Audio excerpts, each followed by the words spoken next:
แข่งขันละครเวทีไว้หนุ่มประจำปี 2025 ภายใต้หัวข้อไว้หนุ่มสร้างสรรค์ละครเพื่อสังคมผาสุกโดยมี10ทีมเข้าร่วมการแข่งขันผ่านการแข่งขันดังกล่าวทีมเดอะซันชัยได้รับรางวัลชนะเลิศและรับเงินรางวัล12 ล้านกีบการในครั้งนี้จัดโดยแผนกวัฒนธรรมและการท่องเที่ยวนครหลวงเวียงจันทร์จัดขึ้นที่วิทยาลัยศิลปะแห่งชาติ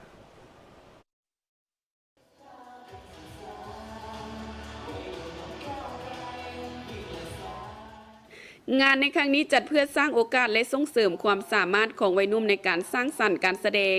ในนครหลวงเวียงจันทร์ที่จะมีการแข่งขันคัดเลือกเอาตัวแทนจากวัยหนุ่มประเทศลาวเข้าร่วมงานบุญมโหฬารการแสดงละครอาซีในปี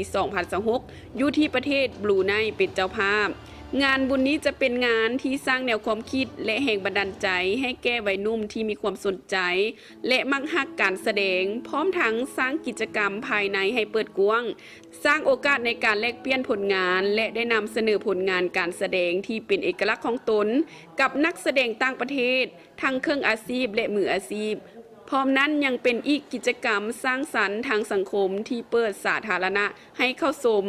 และรับรู้เพิ่มเติมเกี่ยวกับการบริการทางด้านการแสดงในลาวให้แก่ผู้ที่มาร่วมงานและก็เป็นการประกอบส่วนเข้าในเวียกงานการพัฒนาเศรษฐกิจสังคมและวัฒนธรรมของประเทศลาวเฮาอีกด้วยการประกอบส่วนจากภาคส่วนในการสร้างกิจกรรมทางสังคมโดยเฉพาะเป็นกิจกรรมสำหรับวัยรุ่นเม่นการสุงยุทางด้านงบประมาณเพื่อสร้างให้บุญการแสดงนี้ให้เกิดขึ้นและให้กลายเป็นกิจกรรมงานการแข่งขันประจำปี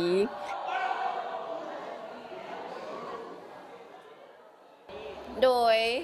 น้องเข้าต่างหน้ามูในทีมรู้สึกดีใจและก็ตื่นเต้นหลายที่ว่าได้มีโอกาสผ่านหอบคัดเลือกเข้ามาแสดงละครเวทีในมื้อนี้บทเรื่องของเฮาก็เกี่ยวกับการศึกษา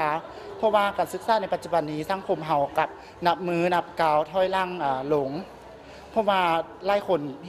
มองว่าการศึกษาบ่เป็นสิ่งที่บ่สำคัญแต่ความจริงแล้วการศึกษาเป็นสิ่งที่สำคัญอันอีกอย่างหนึ่งที่พาให้เฮาไปประสบสู่ความสำเร็จและเป้าหมายของเฮาที่ตั้งไว้โดย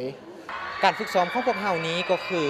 น้องฮับบทก็คือเป็นตัวร้ายและก็เป็นผู้กำกับบทว่าสีหน้าท่าทางทุกคนหันจะเป็นแนวใดไปวางองค์ประกอบแสงสีเสียงว่าจะเอาจุดใดมาเฮ็ดให้มันเด่นเพราะว่าจะเป็นสีหน้าเฮ็ดซะใดฮอดยามเช้าสิเช้าซะใดฮอดยามหัวสิหัวซะใดหัวแบบร้อนน่ะหัวแบบมีความสุขแล้วก็การสานำเสียง